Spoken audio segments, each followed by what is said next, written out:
Hey everybody, my name is David Poplin, and first off, I wanted to start by saying thank you to Matt Powers for putting this on.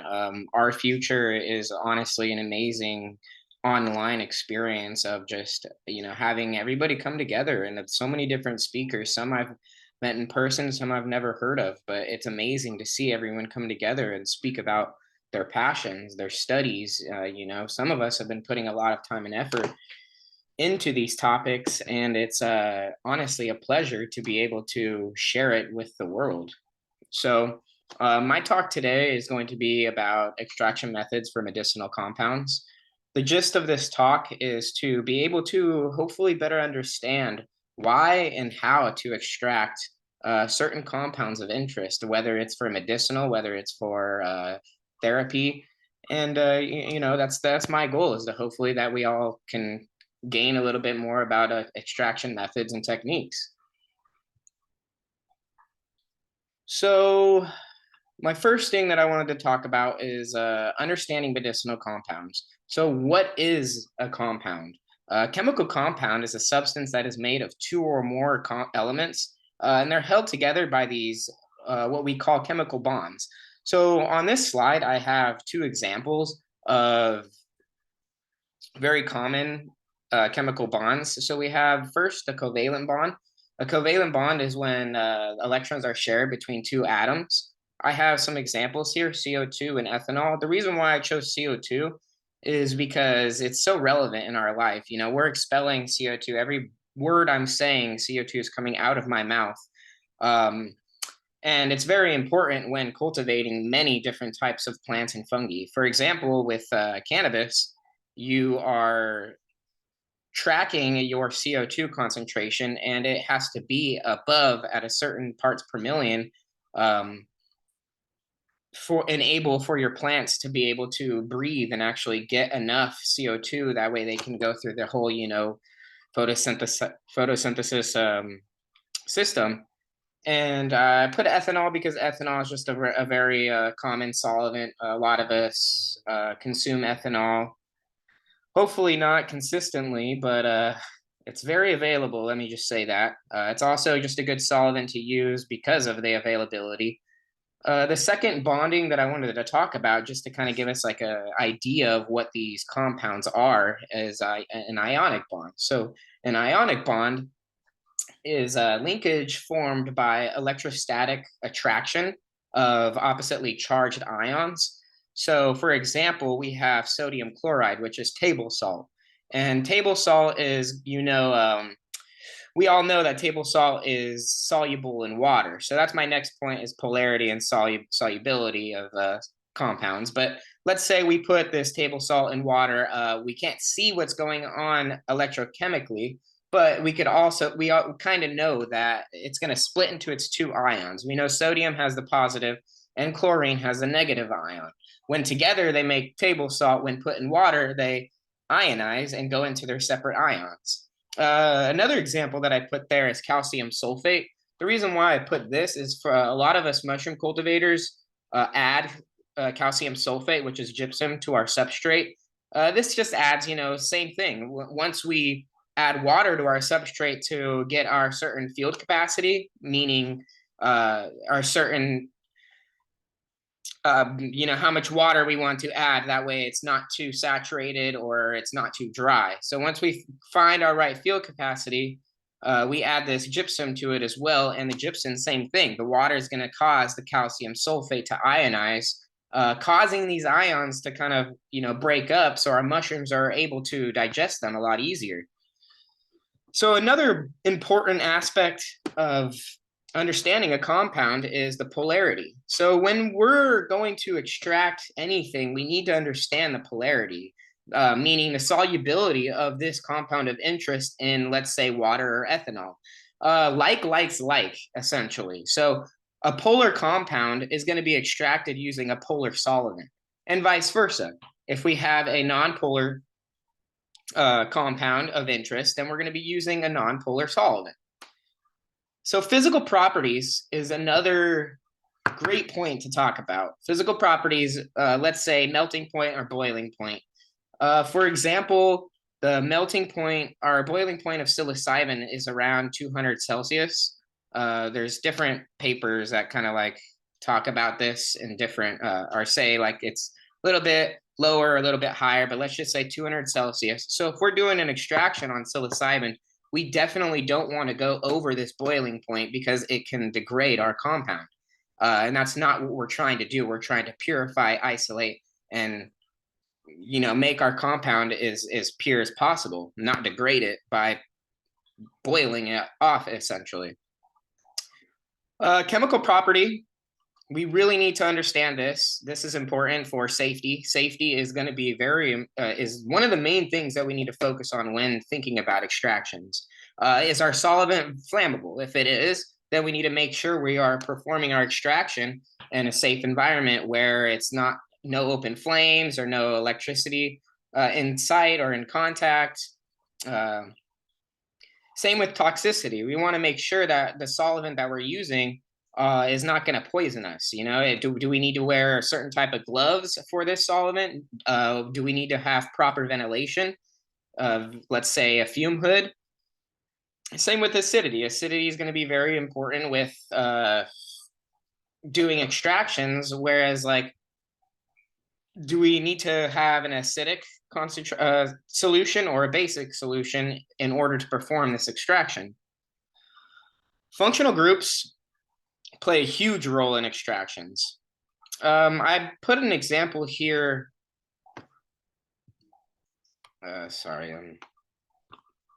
So I put a psilocybin molecule here to kind of give us an idea of how much functional groups affect extractions. So as you can see, there's a phosphate group right here, and this phosphate group via extraction or dephosphorylation is what it's called. This essentially happens within our gut using stomach acid.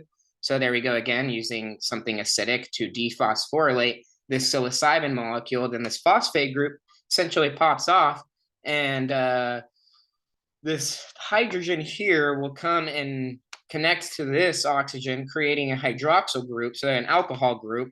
And now we have a whole completely different compound with different boiling points, melting points, a bit bioavailability, which is psilocin. So yes, it's very important to know which functional groups are connected to your molecular structure.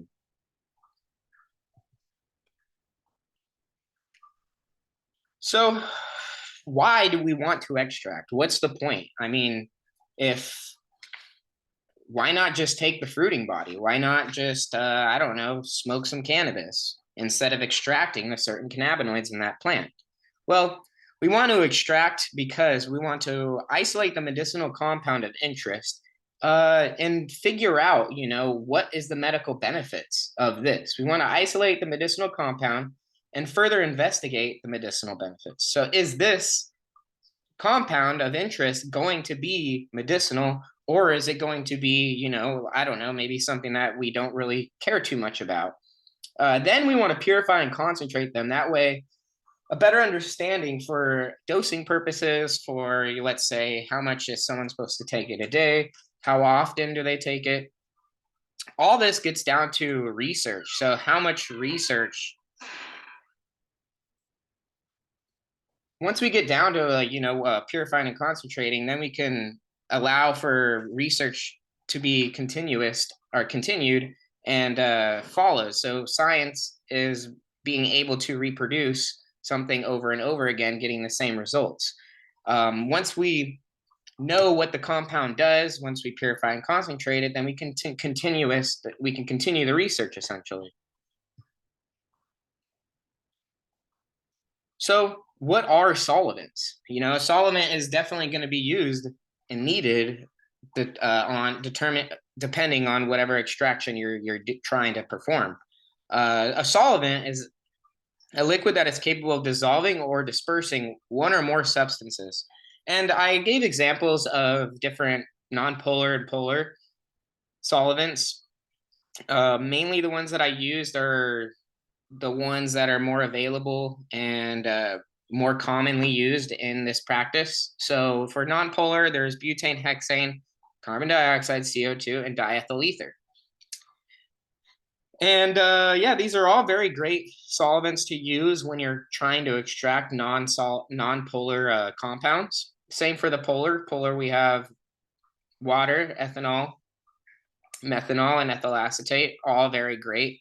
For example, ethyl acetate is highly soluble for psilocybin and psilocin. Know your solvents. You know, this is a big part of extraction, is knowing your solvents, knowing the polarity, the boiling points, the toxicity, you know, the chemical properties. So for butane and hexane, we know that they're nonpolar, so we definitely want to use them for nonpolar solvents. Carbon dioxide, diethyl ether, the same. We want to make sure, like carbon dioxide, like you can get carbon dioxide poisoning if carbon dioxide, reaches a certain parts per million.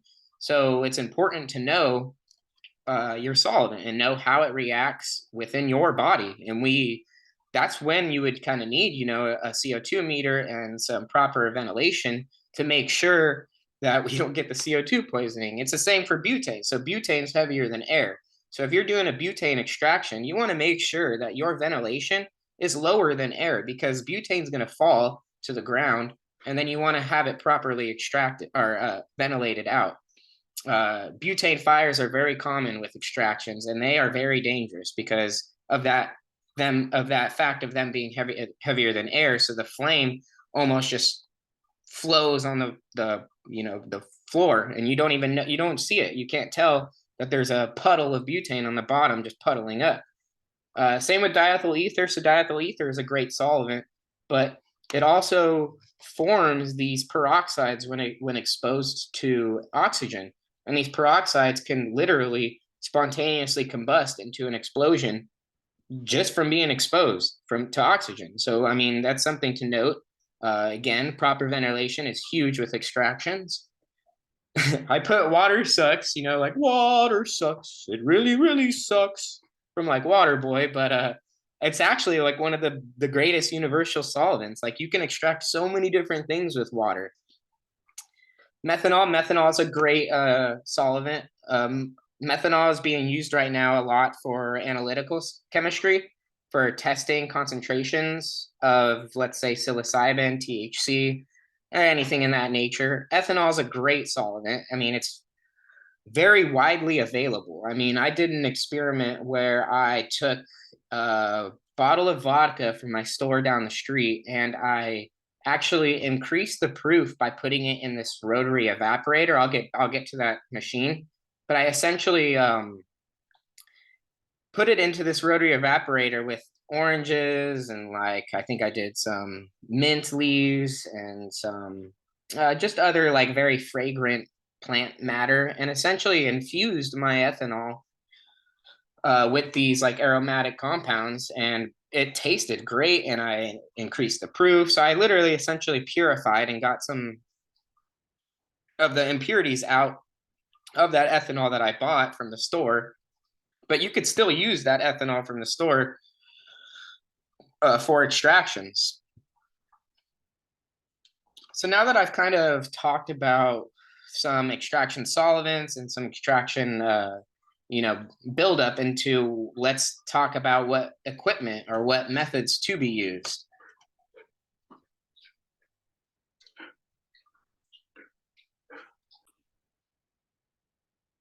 So the Soxhlet extractor, extraction of valuable bioactive compounds from various sources.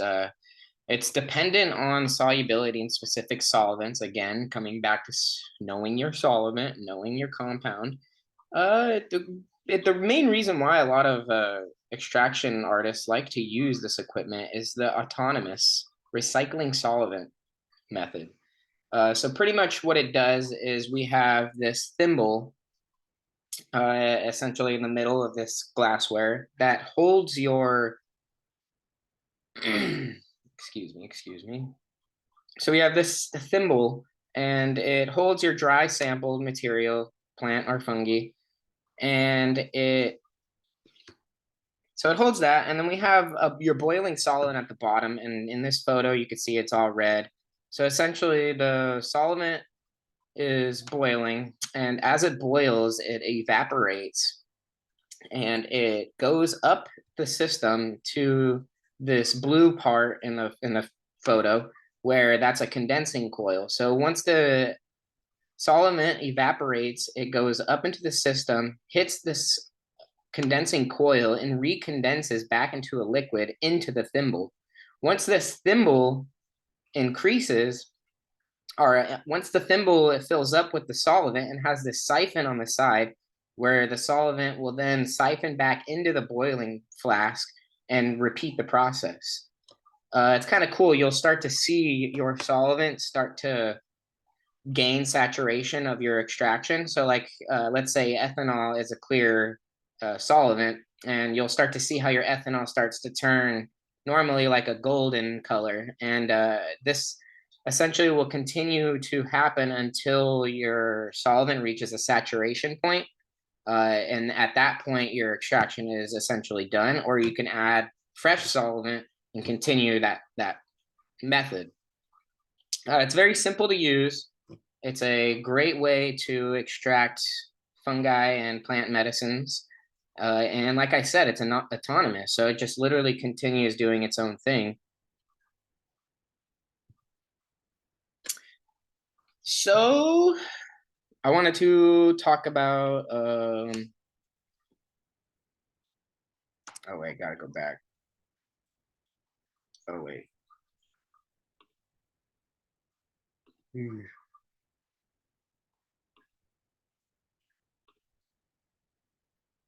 Sorry for that technical delay. But so ultrasonication is the next method that I wanted to bring up because it's just so applicable for extraction. So ultrasonic extraction efficiently breaks the cellular structure of, let's say, mushrooms, and releases the intracellular components from the cell wall and cell interior into the solvent. And this is done through activation cavitation, essentially based on the working principles of acoustic activation and high shear forces. Turbulence and intense pressure differentials causes these activation bubbles to create. And once they get, big enough from the different, activation or pressure differentials, they essentially implode on themselves, causing the cell walls to break.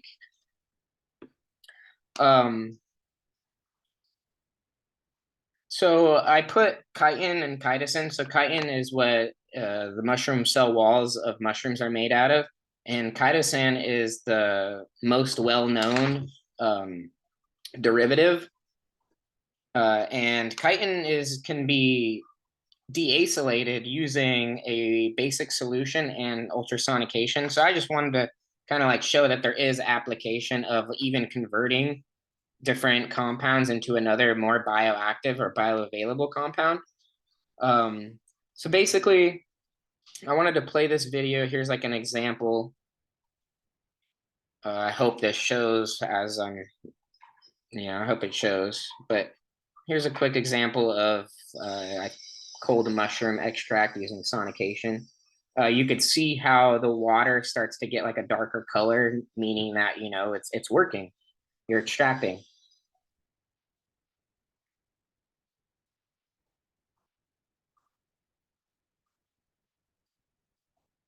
So by this, this breaks the cellular structure of mushroom cell walls, which promotes mass transfer between fungal biomaterial and solvent, resulting in high extraction yields within a rapid process.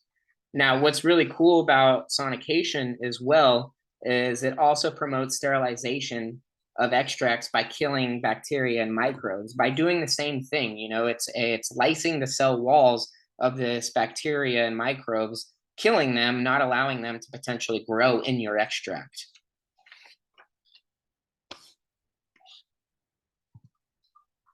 Okay, so next slide, everybody.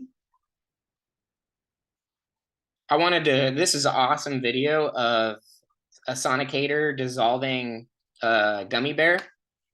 I'm assuming they used water because sugar is water soluble. So why not use water for this? And it's pretty crazy because it takes about 1 minute to dissolve this gummy bear in water, and you could see all these activation cavity bubbles that are just kind of like almost imploding the gummy bear from the inside out.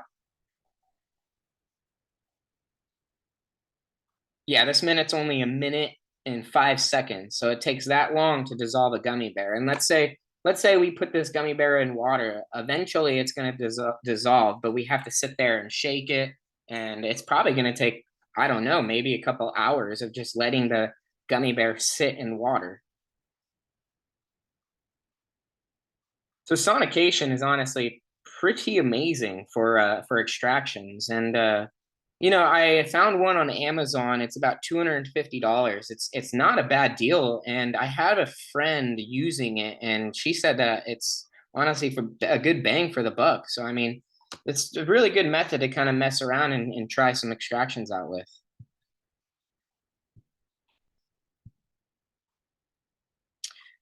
So our next extraction method is going to be column chromatography. So efficient purification for the separation of components. Physiochemical properties determine stationary phase and mobile phase. So essentially with this type of extraction, you have a column, a big column, usually glass. It could be stainless steel, but I'm more familiar with glass columns. And what you do is you fill this column with what's called a stationary phase. So it stays on your column, let's say coating the walls. A good example is DEAE, which is a cellulose stationary phase. And in this paper, they are separating different polysaccharides, which is could be important. I'm going to talk about how there's different glycosidic bonds that create more bioavailability for of polysaccharides. For example, the 1,6 glycosidic bond 1,3,1,6 versus 1,3,1,4 in beta glucans. So this is why it could be like applicable for doing this on polysaccharides.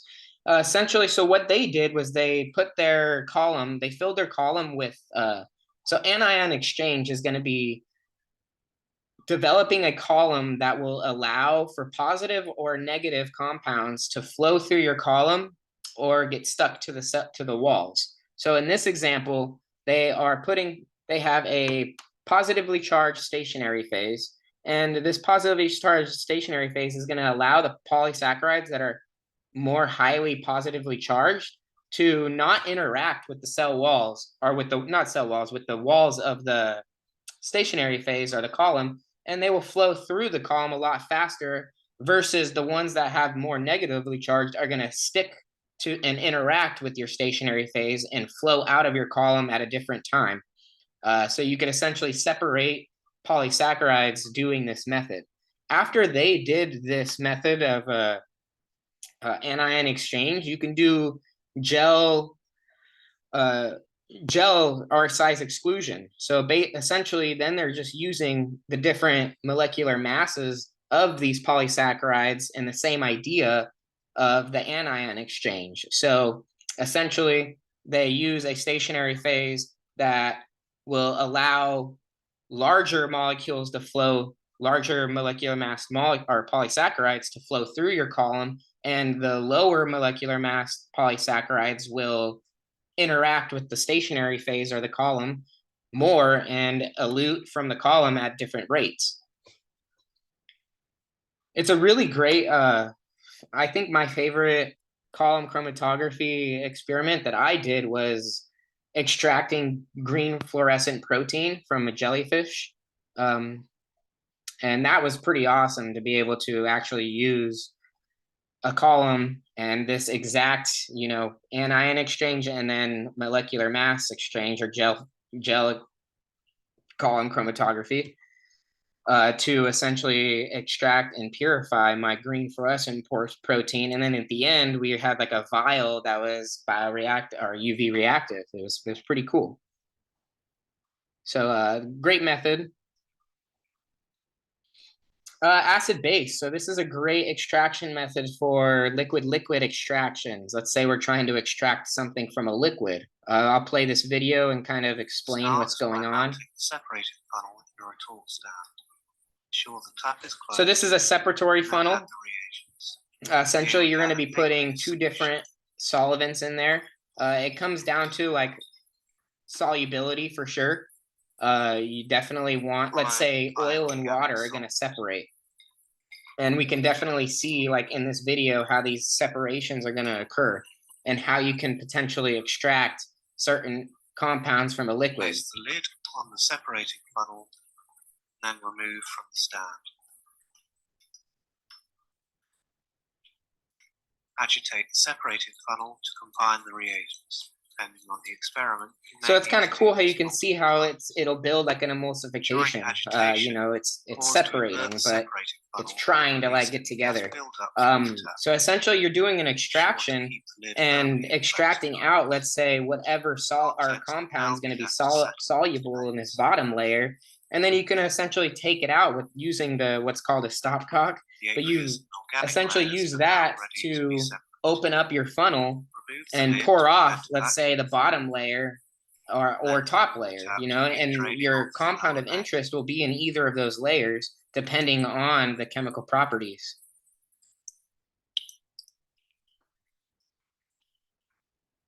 Close the tap at the meniscus when the so in this slide I talked about acetic acid and psilocybin. So psilocybin and psilocin are very soluble in acetic acid. The beaker below with the upper layer. I'm going to pause this. So essentially, acetic acid and psilocybin are very soluble in acetic acid, and very little other interfering substances are extracted.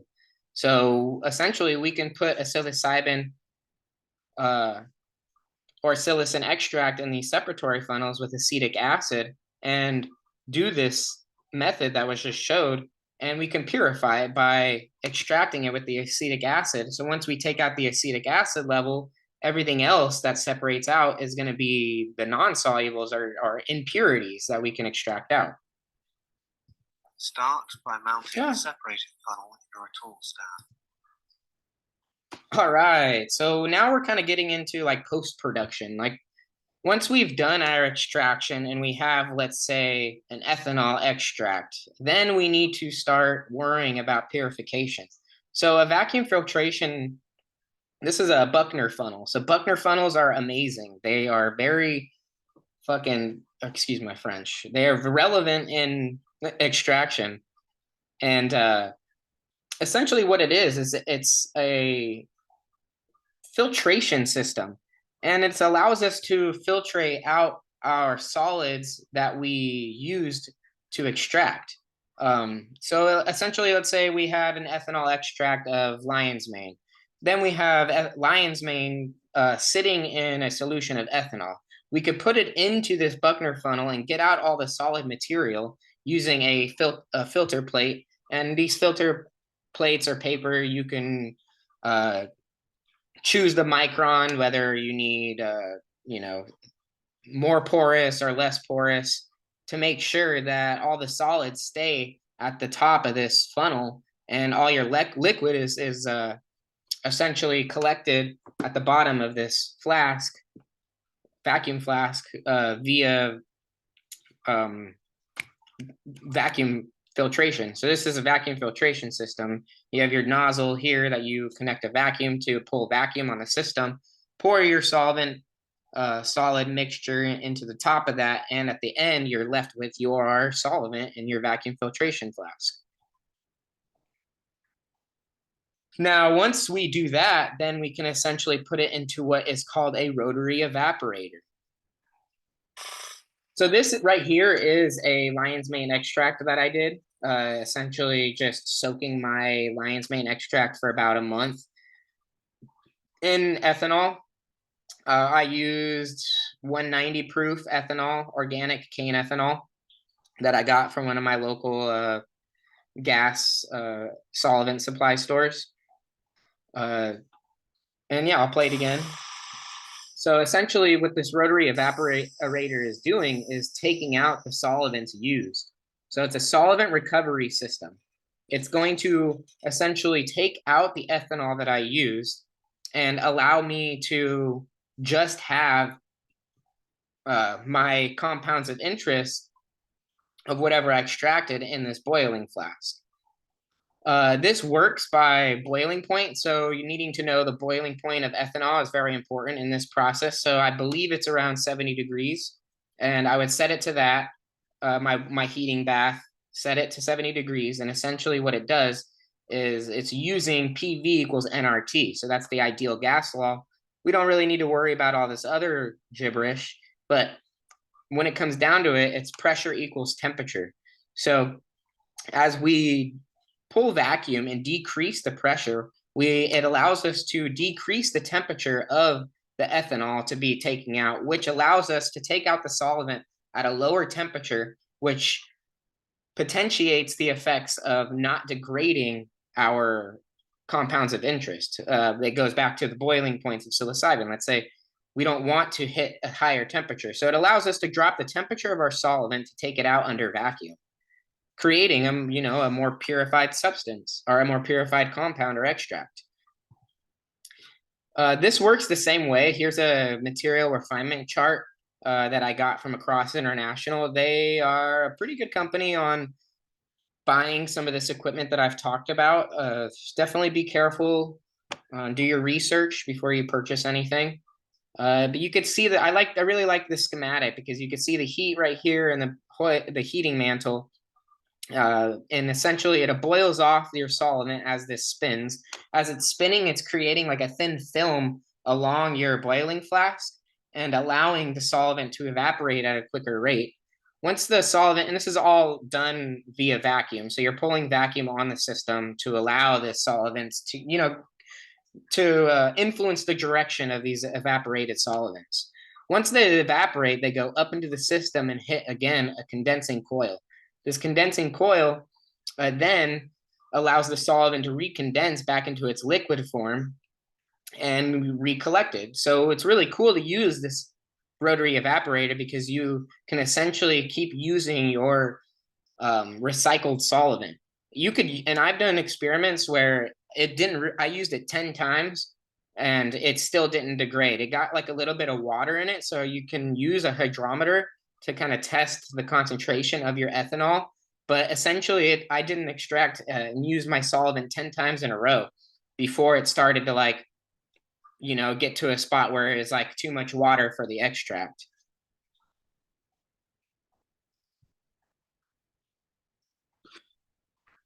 So yeah, now that I've kind of talked about extraction methods and some techniques, let's kind of get into this is for mushrooms and plants and stuff. So let's talk about some things that can be extracted. So lion's mane is awesome. I really like it. We put it into our microdoses at Humboldt Mycology, and it's filled with hericenones and arenosine. I always fucking say that wrong. You guys know how it goes. Arenosine terpenoids.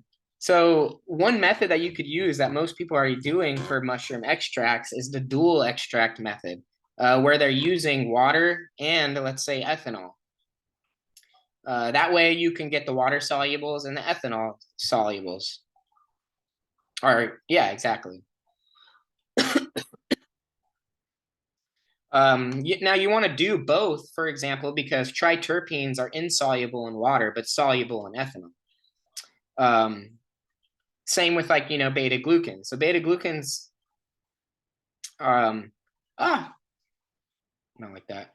Well, so beta glucans are soluble in water, but it's very important to know the difference between beta glucans because beta glucans can vary in molecular mass or degree of branching, which influence their potential immune effects. For example, on this next slide, I have the beta 1316. So basically these are glycosidic bonds, and your glycosidic bond is right there where the oxygen has those dotted lines. That's where your branching from these polysaccharides are occurring. The beta 1,3 and beta 1,6 is scientifically proven to have more immunal benefits versus the beta 1,3,1,4. So I'm going to go back to this lion's mane slide. It's very important to know which beta glucan you're trying to look for. And now there's testing sites where they're testing the concentration of these beta glucans. these pictures right here, here's some lion's mane that I grew, and here's an actual extract that I did of them. It's really cool. I really like this picture. Not only does it look like, like some type of like Halloween kind of, I don't know, like blood or like effect or whatever, but it's cool to see how I'm assuming what I'm looking at is some insoluble triterpenes in a layer of water. So it's super cool to actually kind of see it in action. And I definitely recommend growing some lion's mane and extracting it yourself. It's a simple procedure. Some of this equipment can get very costly, but you can find cost-effective methods pretty much anywhere, and equipment. Like, it's definitely possible without lots of funding and investors. So here's the beta glucans.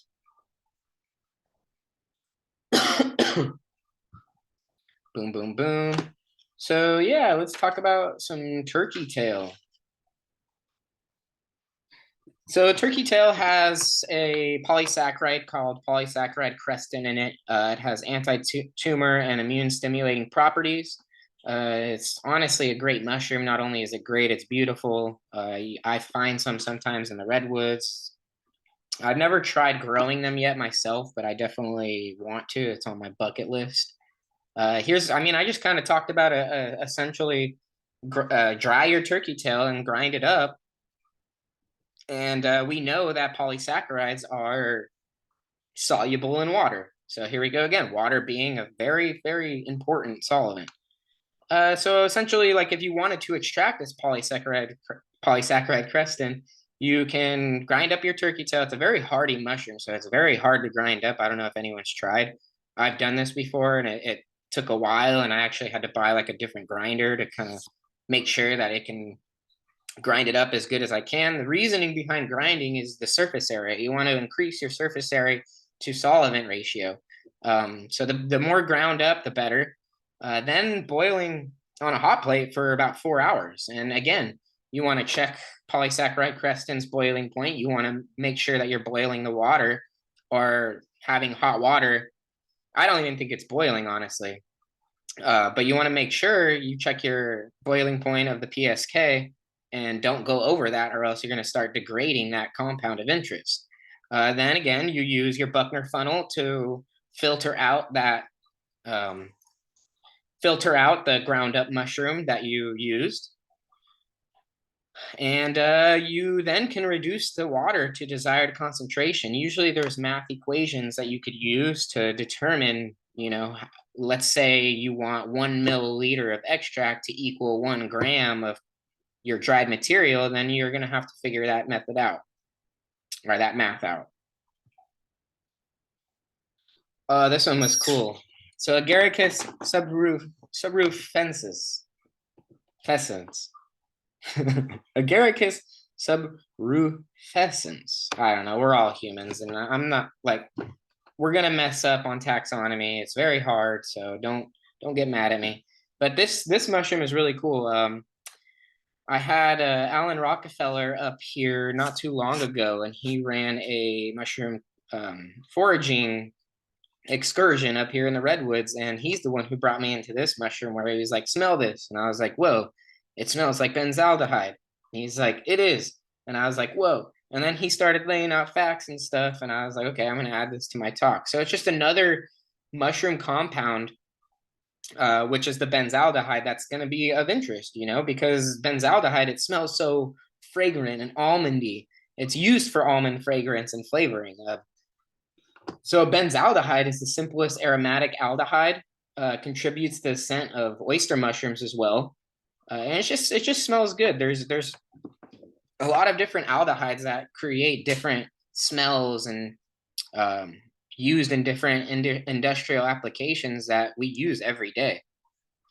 It's also a precursor for amphetamines, so I don't recommend any of that, but there is a lot of applications for amphetamines that do help people. So, I mean, it's just cool to see how there's this compound in this mushroom that we could extract, finding out what the boiling point, how is benzaldehyde polar or non-polar, just figuring out the chemical properties of this benzaldehyde or of this agaricus, and knowing how, or going from there and figuring out an extraction method. Yeah, and it's pretty cool to be able to look at these compounds, our mushrooms, our plants, and be like, what's in there? Like, can there potentially be something that no one else has ever seen before, or no one else has ever messed with before or tried? And it's out there, because think about it, like examples of like our food, we literally eat like 8 plants. There's so many other plants out there that are probably way more beneficial than the ones that we're eating, but yet we only find mostly like eight plants at the grocery stores. So reishi, Ganoderma lucidum. So it's a great one too. Very medicinal. There's different medicinal compounds in there. Some would be polysaccharides, some triterpenes, peptidoglycans. Same thing. I just kind of wanted to bring up an example of, like, here's another very important mushroom that the ancient Chinese were extracting in different, like, without any of these methods, without any of these like solvents, and they were still able to extract it and show that it has this like benefits, even though like we as like Americans, like in Western medicine is not so much on that like hype train of like plant and fungi medicine. So like I mean that's what we're all here to do, is kind of like show that there's so much more that we can do with these like natural things that are around us. So this kind of concludes my talk of where, like, I wanted to say, Oakland Hyphae says it best, around and find out, we we are all in this together, and we're all trying to just figure out the best methods, the best medicines, the best, way to live our lives together and be one. And if we all are messing around and finding out, then we're going to be growing together. And this, our future is actually pretty amazing, because this is a part of it. This is a part of everybody kind of coming together and putting in their 2 cents about things that they're very passionate about. And even if you're not a speaker or college educated, there's so much things that you can do to make sure that you're kind of moving forward with this whole movement of health and self-care, because it's up to us. If we don't do it, our government's not going to do it for us. So I mean, it's up to you, and it's up to me, and it's up to everybody watching and everyone involved in this to come together, and let's fuck around and find out. Now I wanted to just play like a small video.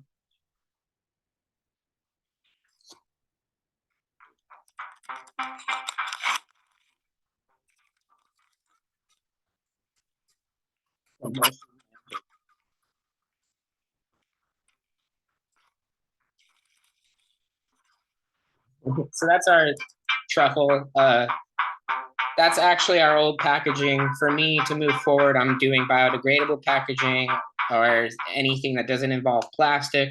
So, but I just thought that was a little fun video to kind of include.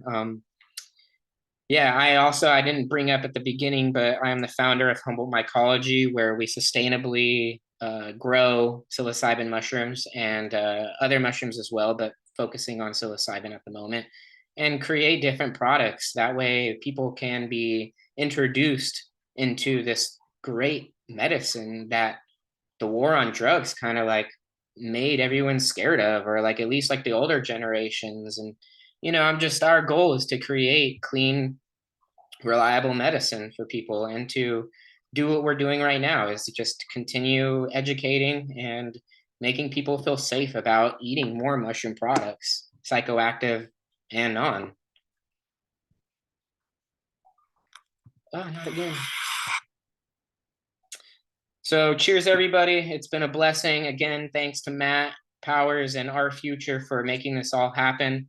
You could contact me at David Poplin on Instagram, or at Humboldt Mycology. My email is right here as well.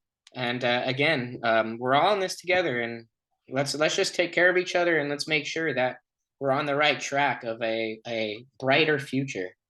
Thank you.